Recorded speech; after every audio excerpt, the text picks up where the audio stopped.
I'd like to take us out to a moment of silence here. A moment of silence for all the thousands of people that have died. 2,224 people. And I think that's just a small number. Record, I bet you there's hundreds more that we don't know about. But if you have any dedications, now's a good time to say them out loud as you can. To the people that you know that we've lost that aren't here. They're here with us always. Bandu, you're a member forever. Lauren Preston, Charlie, Ken, Ron Kulke, Tracy, Aiden, Lori, Sheila. This moment of silence goes out for the ones we mentioned and the ones we haven't.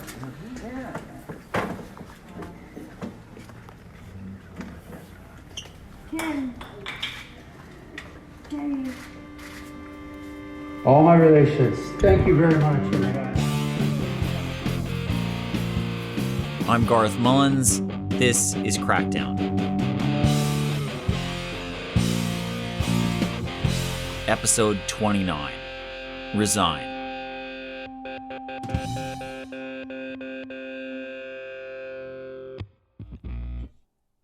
I want to tell you the story of Wednesday. Specifically, Wednesday, February the 9th. Although, right now while I'm recording it, it's Thursday and you won't hear this until sometime next week. Whatever. There's two pretty dramatic things that happened on Wednesday, February the 9th. Something the government did and something that we did. And these two events that happened at almost the same time tell you everything about the difference between how they see the world and how we do. To help me tell the story, I'm joined by Crackdown senior producer Sam Fenn. Hey, Garth. Hey, Sam. So I guess you could say that we were having kind of a normal production process last week, right? And we didn't think at all that we were going to make the episode we're making right now. That's right. Yeah. In British Columbia, since the official declaration that we're in an overdose fatality emergency, like a public health emergency. Since that declaration in April of 2016, they have these reports that come out on the coroner's website every month. Figure 2 highlights the dramatic impact of the toxic illicit drug market on public safety in BC, with deaths due to drug toxicity far surpassing the number of deaths due to suicide, motor vehicle collisions, homicide, and prescription drug deaths combined. And they get worse and worse and worse. And so we've seen something like 60 of these months go by. The province's chief coroner says it's the most overdose deaths BC has ever seen in that time frame. But last week, I was part of an email thread of a bunch of organizers, and we heard that the coroner's statistics for overdose deaths in British Columbia were going to come out this week. But then we're having this look back over the last year, and we just heard it's going to be worse. It's going to break all the records. And there was something breaking inside of the activists on this email thread. Like, we got to do something. We can't just let another sort of news day where some terrible numbers are rolled out and everybody sort of wrings their hands. We just can't let that happen.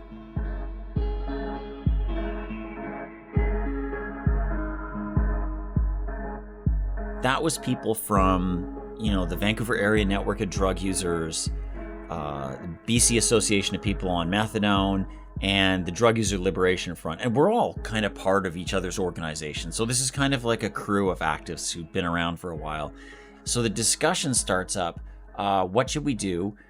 We're all fighting for safe supply. Let's just give away tested drugs to the members of these groups. Like, let's make that distribution, that safe supply. Let's do that on the day. So as you're organizing that, I'm off doing my own thing. I'm still not thinking we're going to do any episode about this or anything. But then for the first time, we all learn what the numbers actually are.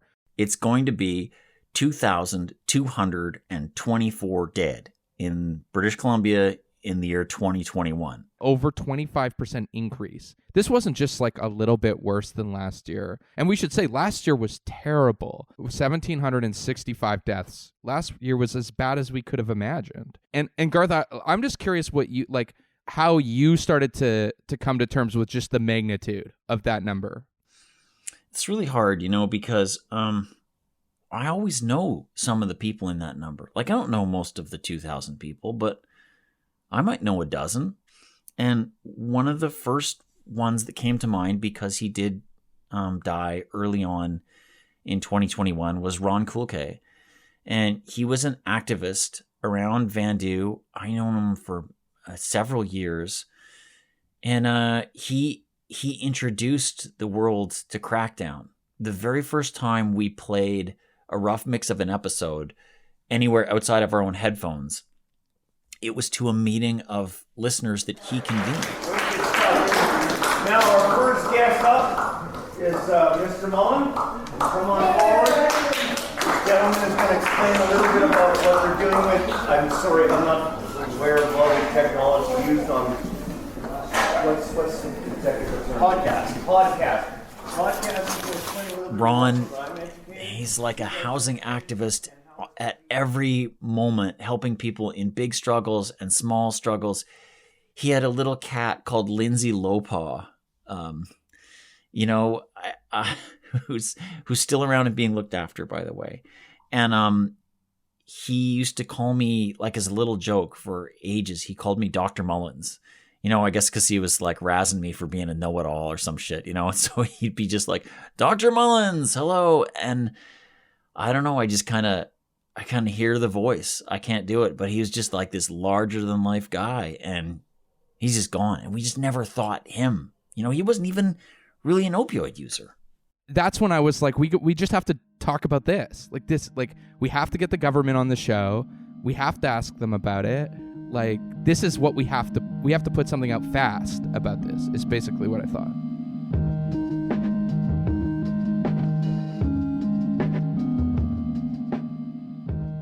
The first person we asked was Minister of Mental Health and Addictions, Sheila Malcolmson, and we went back and forth for a while, and we asked Chief Coroner Lisa Lapointe. Eventually, we also asked the Minister of Health, Adrian Dix. Eventually, after lots of back and forth, Minister Malcolmson denied our request, said she was too busy. Not just too busy right now, but too busy for months, like forever. Yeah. The thing that's so frustrating and weird about this is that when we first started making the show, and even in my journalism before I started working at Crackdown, like, it wasn't this hard at all to get an interview with a minister of health. I've interviewed Adrian Dix before. It wasn't hard. And so it definitely felt like why is it hard now? This should be when they're most available.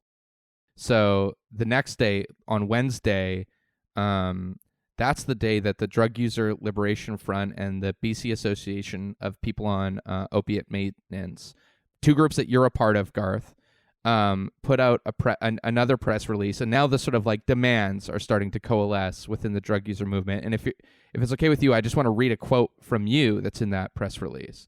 So you said, "We have a message for the government of BC. The coroner's body count is your report card, and you get an F. We have lost confidence in you to deliver us from this apocalypse, so we are looking to our own ranks of activists for safe supply. We are breaking the law to try to keep each other safe, and we're calling on the BC Minister of Mental Health and Addictions and the Minister of Health to resign." I want to first focus on that last part about the calls to resign. Can you explain to me why it was important to you and the other drug user activists that these two ministers step down over these numbers? Like, in what other job can you have this much death and there's not someone fired or resigns or heads roll or something? It's just like, just on a very gut level, it's just like, there has to be consequences. You can't just shake each other's hand and congratulate each other and say, "Oh, what a good job. Oh, we're trying as hard as we can. Oh, our hearts are heavy." They say our hearts are heavy as if they are spectators to this thing. As if they're off to the side, watching a force of nature and saying, this is a terrible hurricane. I wish we could do something about it. But it's actually, they're all policy deaths, right? They're all preventable. They could all be stopped by changes in policy. And the people who control those policies are the ministers. So if not the ministers, who?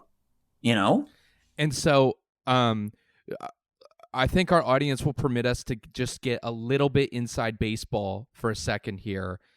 Garth, can you explain why, if we have a Minister of Mental Health and Addictions, you would also be calling for the Minister of Health to resign? Isn't this Minister Sheila Malcolmson, who is the Minister of Mental Health and Addictions, isn't this her portfolio? I mean, tell me a situation where the solutions are trapped in bureaucracy and the suggestion comes, well, let's make another bureaucracy. And everybody says, well, that's going to work. Because that's what happened here, right? So when this government came to power in 2017, they said, we're going to make a separate ministry, not the Ministry of Health. We're going to make a Ministry of Mental Health and Addictions. And people across Canada, including the federal government, have now copied this idea. But what do they actually do? We've learned through direct experience, through sitting on committees, through lobbying them, through meeting with some of these people, that they actually don't have much of a budget. They don't have much power. So in the end, they are acting as sort of like a fig leaf to be out in front of the higher powered politicians who might be running the Ministry of Health or something else. They're like a lightning rod. So when we build up enough of an electric charge, they can just divert it so that the more senior cabinet ministers never feel the effects of it. We're calling for the resignation of the minister who they've put out as a symbol, who they've put out as this go-to person, as well as the minister who's really in charge. And by the way, the Minister of Public Safety should go too. And really, shouldn't the Premier? Shouldn't the top guy in the province, under whose leadership thousands and thousands have died now? Shouldn't there be consequences? Right. So while all this mess is happening, I realize that Minister Sheila Malcolmson of the Ministry of Mental Health and Addictions, that she's going to have a press conference and that I'll be able to call in and ask a question, which is like, nobody has been willing to talk to us. And so I start to think, well, this is the only way, right? This is our only chance to actually get the government to say something to us. And so I decided, well, I'm going to go for it, right? So we're on Slack, right? We're crafting the question. And at the same time, of course, everyone is preparing for the drug giveaway, the action at Vandu, which is going to be happening almost at the same time as these press conferences. So there's, our friends Jeremy and Eris from the Drug User Liberation Front, who are probably, they spent 4 hours weighing out all the points to give away of coke, heroin, and meth. Laura was on her way to her pharmacy to drink her methadone and then get down to Vandu to do some interviews. I was calling and emailing around. I was throwing my microphone and everything in my backpack so that I could get down there and start taping what was going on. And at the same time, there's all those notifications on Slack are going as we're all going back and forth about what question are we going to ask and what are people saying in these press conferences? Yeah, and the questions that we settle on were that the drug user movement is calling for you to resign. Will you resign? And then I was told I'd get a follow-up, so we decided the follow-up should be, if you're not going to resign with this number, what number would it take for you to resign? And we thought those were good questions. And because I was thinking of, here we are in February of 2022. What happens when we're in February of 2023 and they're announcing the statistics then? Is it going to be over 3,000?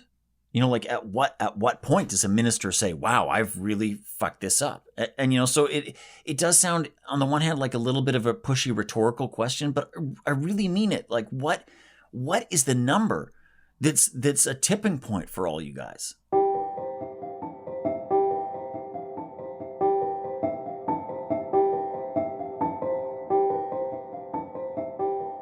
And then the press conference starts. So I was really taken aback at the beginning at how short the point of, the amount of time that Minister Malcolmson spent sort of talking about how tragic and bad this was and how quickly things pivoted to, quite frankly, like just bragging, Garth, I'm going to play a clip I grabbed from that just to sort of give people a sense of what we're talking about here. We're making historic investments in mental health and addiction supports across the full spectrum of treatment and recovery. British Columbia is tackling this crisis from all angles. Our government is making historic investments and systemic changes to our healthcare system to build that comprehensive system of mental health and addiction support for British Columbia, one that did not exist before. Never have so many people worked so hard and stood up so many supports. Never have so many people worked so hard. Right. Yeah. Wow. It's just like, it's like this sort of sense of pride. They're like, we're really doing a great job. It's like I am living on a different planet than those people are. Cause while she's saying that, I'm on probably the 800 block of East Hastings, and I'm checking whether this dude is okay. I'm like, hey buddy, are you okay? That's the first step of responding to an overdose, is you try to make sure if the person's like there. It's just like they don't live in the same way. They don't live in the same world we do. Yeah, I mean, like, I guess, like, you expect a little bit of ass covering, right, and these sorts of things. But I was just surprised at how quickly we got to the ass covering. At this point, it's not like that shocking. It's just a little. But who has the audacity to give you a campaign stump speech at a funeral? Yeah, that's what it felt like. Maybe another day, right? But today, when we're all just learning 2,224 people that we know and care about have left the world forever, we pivot right away to what is a politician's speech, like that we're doing a good job, like a political speech, right? And these numbers were held back to give the government people time to write the stump speech, right? So this important public health information was embargoed for this purpose, so that they could get their fucking story straight. Yeah. The cornerstone of what Malcolmson wanted to brag about in this press conference was what's called the risk mitigation guidelines, more frequently by government called safe supply. Could you say a little bit about what this was and how it's been going so far? Sure. I was one of many people who co-authored what became called the risk mitigation guidelines back in March of 2020. The pandemic was just starting. People didn't know how bad it was. And this fear kind of rippled through public health types that as everybody goes home and isolates and the world shuts down, who's still out on the street? Drug users. We're still out there scoring, and we're still going to be out there spreading COVID because we keep going out to score drugs. So the thought was, well, if there's anything lying around, maybe we should prescribe it to people so that they could stay at home. And so this made some provisions for prescribing Dexedrine, Dilaudid, and some benzos. So it was a very quickly put together document that was passed by government quite quickly and not really implemented. So far, everybody would agree this program has failed to reach but only a tiny fraction of the drug users in British Columbia. One of the major problems acknowledged by the province has been that doctors don't want to do this. They don't want to give drugs to people unless they can think of it as treatment. And that's a good pivot to the sort of the next thing that caught my attention from the press conference, which is that we were introduced at this press conference. Like I'm a drug policy nerd, right? But this was the first time I got to meet a new person, Dr. Ramneek Desange, from a group called Doctors of BC. Have you ever heard of Dr. Desange before this? I haven't heard of the organization or the person. And inexplicably, this is a person who's going to be responding to questions about this. So Garth, why don't you throw on the next clip there that we got, and we can hear a little bit of what Dr. Desange had to add to the conversation about all this overdose death. Let's listen. As an initial step, BC doctors support the effort to separate people from the illicit toxic drug supply. The government's program of prescribed safer supply is a rational option. Options are always good. So I guess she's saying a nice version of this is a option of last resort. I don't mind telling you that as a doctor, it's not an easy decision to prescribe a narcotic, even if it is regulated. There can be all kinds of ramifications for the patient and for the prescriber. Doctors will look at all extenuating circumstances before deciding on this approach. The difficulty is that there's 100,000 people in British Columbia that the province admits, like me, that use opioids every day, that are wired. And you need a mass strategy there. And the biggest risk is death from overdose, right? So the doctors are worried about these other kind of risks, I guess. And maybe that's their job. But off of their radar is this biggest problem, which is what this podcast is reckoning with constantly, which is death. And so the doctors are speaking for their own practice or their college or whatever, and that leaves us and Vandu speaking for the not yet dead and the already dead. Yeah. One of the other things that caught my ear was the very first thing that she said was as an initial step. And that implies to me that this is still being seen through a kind of a treatment prism, right? It's like, okay, maybe it's like, this can be the first thing we do, but eventually we're going to get you off these drugs. That's our job. I think if you listen to where we introduced this concept, I think it was episode 15, Apocalypse Prescribing, it's called. When this was a couple of years ago when we put this episode out and we explained what this is all about. And one of the things that me and Guy Felicella and other people who were co-authors of this policy really, really fought for is that it's not treatment, as in they're not trying to change your behavior through prescribing to you. They're not trying to get you to go abstinent or lower your dose or whatever. All the goal is to replace the toxic thing with the pharmaceutical thing. That's it. Right. And so that goal that is so important to us was never bought into by the doctors. You could write it on a piece of paper, but it's a whole other thing to convince somebody who's been trained their whole career to not think of it that way. Safe supply is a drug user demand. It's been around for a long time, and there's always been opposition to it. But sometimes the opposition is the quiet form where you're a government and you're watering down the meaning of it. You're just trying to dilute and sort of shift it back over into a treatment model. And then mercifully, the presentation part ends and we do get to the part where they start accepting questions.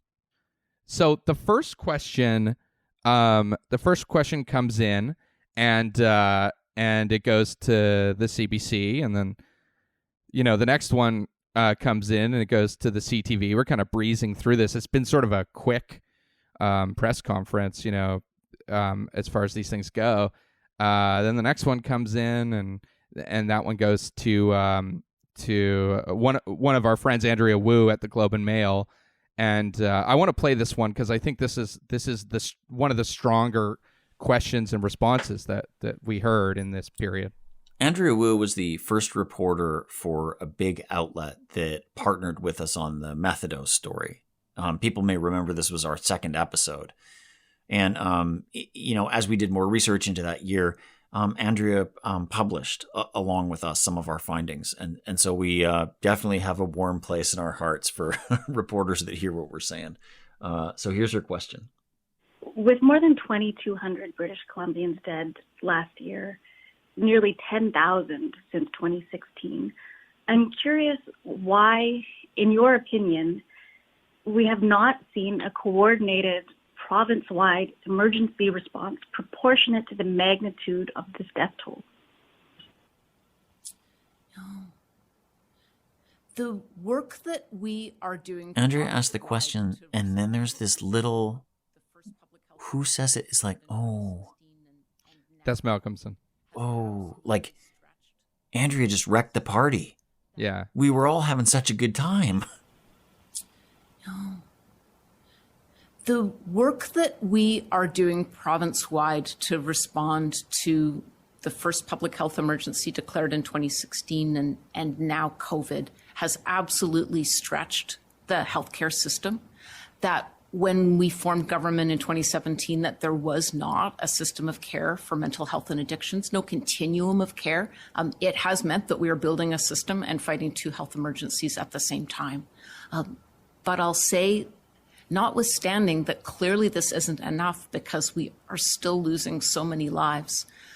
Public safety is working very hard on the criminal justice aspects of this, pursuing drug dealers and drug trafficking with serious focus. We are coordinating our response, but I'll say again that fighting an overdose emergency, fighting a public health emergency and building a system of care at the same time just means we have double the work, and it's more important and urgent than ever. I've been going to a methadone clinic for 20 years, so there's been elements of a response system around for a long time. It's like, have they reformed and improved and expanded these things? Not really. And also, there was no COVID vaccine system here 2 years ago. And they rolled out a massive get 5 million people vaccinated inside of 1 year system. And they did it. So if there's an emergency, you can build a system fast, right? Like if there's a wildfire, you don't say, well, there were no water bombers here when the fire broke out. So what can we do? You have an emergency response. You fly in water bombers fast, Yeah, unfortunately for Minister Malcolmson, we have a contemporaneous example to show us what it looks like when they care about something. And it doesn't look like this, right? So yeah.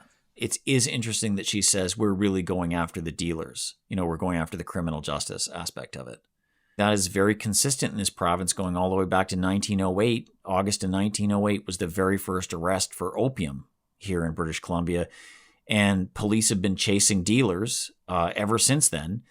And they've been helping to drive us going from opium to morphine to heroin to shooting heroin to stronger China white heroin to fentanyl to carfentanil to benzodope. So the more you chase the dealers, the more you incentivize people to find something that's smaller and stronger.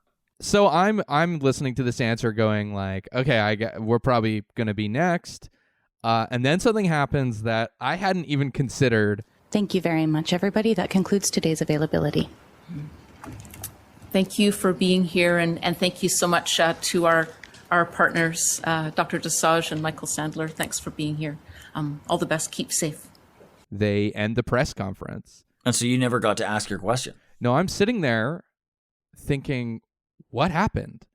Has this been going on for a long time? No.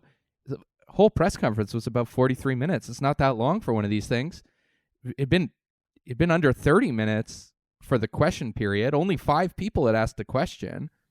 Yeah, so it's like for every other day of the week, the Globe and Mail and the CBC are the big players, right? But this is the one press conference, the one day of the week or the day of the month or day of the year where we're actually the people who know what the fuck is going on more than anybody else. This is our beat, right? Like, we know this shit. It felt to me like, let's get out of here quick, Mm-hmm. So luckily for you, Garth, you were up to something more interesting than me right around that time. So can you tell me about what you did yesterday afternoon? Yeah, after all of the meetings and the organizing, we had the action. So I went down to Vandu sort of as that press conference was wrapping up, as you were getting left without your question asked, Sam. And, I met up with a bunch of the people who are on the board of the BC Association of People on Opioid Maintenance and the Crackdown editorial board, and we started setting up for the action. So that meant there were a few journalists around, a couple of cameras. We were welcoming them in. Brian, who is our kind of sergeant at arms, he was taking a list of people who were signing up to kind of come to the meeting and receive the tested drugs afterwards. Roll call. Roll call. Do you want the mic? It's not on the list. I'm not adding anybody more, so please don't come ask me to get on the list. So everybody was setting up. Jeremy and Eris came in with all the little boxes containing the drugs. And we started the meeting. And the meeting starts with the territorial acknowledgement, a bit of a mission statement about what our group is here for. And then we heard from Reija Jean, who, told us about what this action was, how it was symbolic of what was possible in the future. This is an example of a person-centered care model, where you have a direct impact, a direct say on the drugs that are going into your body, on what you're allowed to consume, right? You get to choose. You get to be a participant, right? So this is a way to show the government that there are other ways to do this. There are better ways to do this. That's what we're doing, folks. Then we heard from Laura Shaver. She got up on the mic, and, Laura's really a very special person to me.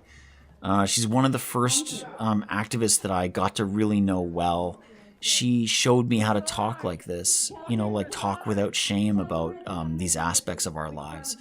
And she got up and the house was silent as she spoke. We were crowded in there, but it was still COVID safe. Everyone had masks, but everyone was quiet when Laura was speaking. Happening. And it's not numbers. My name's Laura. Chereece was Chereece. Aiden was Aiden. Tracy was Tracy. I'm tired of numbers. We're not numbers. We are people. We bleed bread the same as anybody else. And the thing is that we are still dying, which means now there's not an if for me. It's a when. So when am I going to die?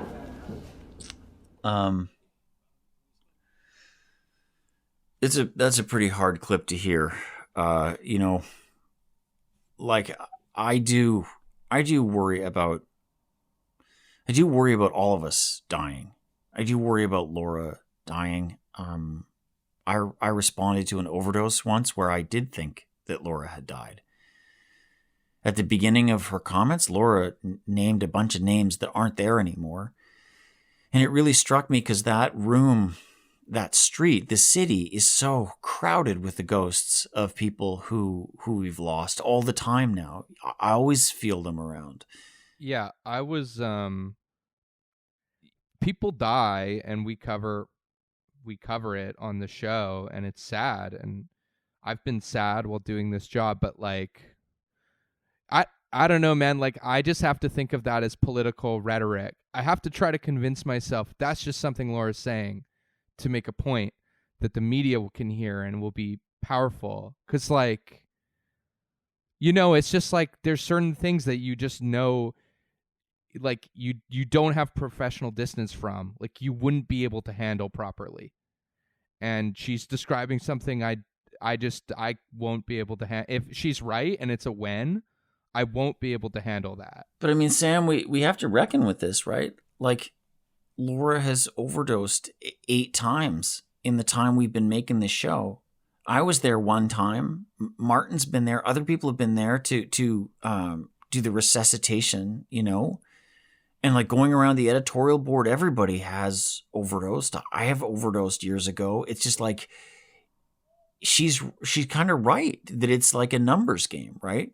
Chereece Keewatin was on our editorial board, and Chereece Keewatin and me and Laura went to the previous addiction minister, and we begged her to please help us fix the methadone situation. The methadone situation that was fucking up Chereece and Laura's lives. And Laura said, and Chereece said the same sort of thing to her. This is going to take lives here. And the minister said, oh, yeah, it was great to meet with you. Yeah, we'll get right on that. And they didn't do anything. And Chereece died. And how will I ever forgive that minister, that predecessor? How can I ever let go of the fucking... the resent. How can I ever let go of that desire for fucking to square this somehow. Like I can't do it because they're just doing it again. They're just smiling in our faces. And at the exact same time, Laura's saying, no, I could die. And it's just like, I can't take them doing that again. You know, like I'll never fucking forgive these people for what they've took from us. I never fucking forgive them. There's fireworks going off outside of my house now. They're starting with the members and then supporting. Nick D. Come on up, Nick. Just right up. Nick D, please. Next.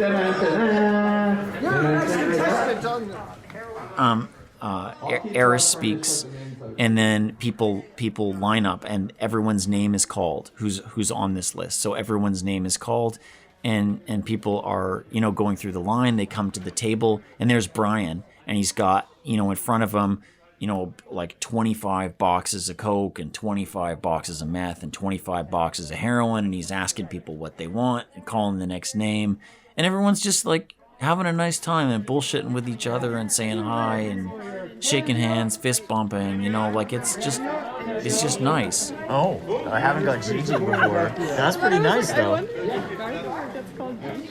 My first ever nickname was Barth because my sister couldn't say Garth, the hard G, so she would just... Hey Saul, I think you can It was my turn. I fucking thought it was my turn. It is your turn. I said Garth. Yep. I don't know if this has a member. I think we should look. Yeah. Heroin. No cocaine? How were you feeling about the day, kind of as this action was wrapping up? So it's just like it's a sad day, right? And we've had so many sad days around Vandu and around the podcast where people die or bad news comes, and the only way I know to make it feel better is to feel it together.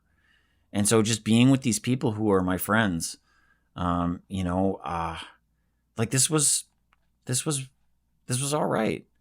That's what we did. And I love us for that. I love us for being in such desperate times and finding this care for each other.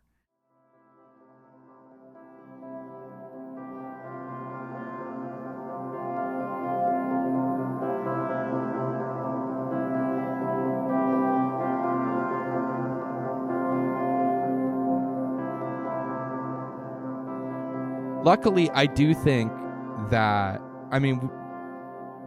everybody involved in Crackdown worked their asses off this week. And all the activists worked their asses off. And it did lead, I think, to some attention by the mainstream media. And Garth, maybe you could talk a little bit about on this morning, when we're recording this, not necessarily when it's released on Thursday. You were asked by Stephen Quinn of CBC's Early Edition to make some comments, right? We spoke with Garth Mullins on the program. You know him as a drug user advocate. He is also the host of a podcast called Crackdown. And I asked him, knowing that you were going to be with us this morning, I asked him what he would have to say to you. And here's what he told us. We're calling for the resignation of the Minister of Mental Health and Addictions. 2,224 deaths on your watch in a year. That is a report card with a big F on it. If Minister Bev Oda under the Harper government is called on to resign over a $16 glass of orange juice, certainly 2,224 deaths in 1 year would merit someone getting fired or someone resigning. But yesterday they had a press conference where they were just kind of proud of their progress. It was bizarre to watch. Minister, your response? Yeah, I heard the interview, and I get the heartbreak and the disappointment in people on the ground. I get it, and I'm grateful for Garth's advocacy, and he was one of the people that helped us build our decriminalization application. We're able to work constructively in ways. Tell me how me resigning will save a life. If we don't force you to resign, when's anyone going to take this seriously? If there are never any consequences to anyone's career, if there's never any political consequences, how will any of you lot find courage? If we force resignations, maybe people will start to take this shit seriously. Right? We have to speak in the language of government, in the language of political power. So if we can muster the forces to compel resignations, maybe they start to get up in the morning with more of a sense of mission about this stuff. But I just think not like having 2,224 people die on your watch and not taking any accountability for it. It's a shocking disconnect. It's like, do you even go here? Like, what's happening? Yeah. To end things here, we've said a lot of critical things about Minister Malcolmson. We've said some critical things about Minister Dix. We would have been happy to air their side of the conversation, but neither at the time of broadcast made themselves available to us. We've asked Minister Malcolmson's team if the reason why they didn't take our question in the press conference and they didn't make themselves available to an interview is because they are worried that Crackdown would be antagonistic to them or ask them difficult questions. And at the time of broadcast, they haven't responded to that question. So that's where we leave it, I think. We leave it with, we got a question on Stephen Quinn's show. You attended an event that showed what was possible and what is good and brave about the world we live in. And the status quo marches on, I think. So we'll keep covering it on the show. It's like Christmas. You don't know what it is. Crackdown is produced on Musqueam, Squamish, and Tsleil-Waututh territories. If you like what we do, please consider donating at patreon.com/crackdownpod. Our editorial board is Samona Marsh, Shelda Kastor, Greg Fresz, Jeff Louden, Dean Wilson, Laura Shaver, Reija Jean, and rest in peace, Dave Murray and Chereece Keewatin. This episode was conceptualized, written, and produced by Sam Fenn, Alexander Kim, Alex DeBoer, Ryan McNeil, Lisa Hale, and me, Garth Mullins. Sound design by Alexander Kim. Original score was written and performed by James Ash, Sam Fenn, and myself. Thanks to the Social Sciences and Humanities Research Council of Canada and the Canadian Institutes of Health Research for funding support. Stay safe and keep 6.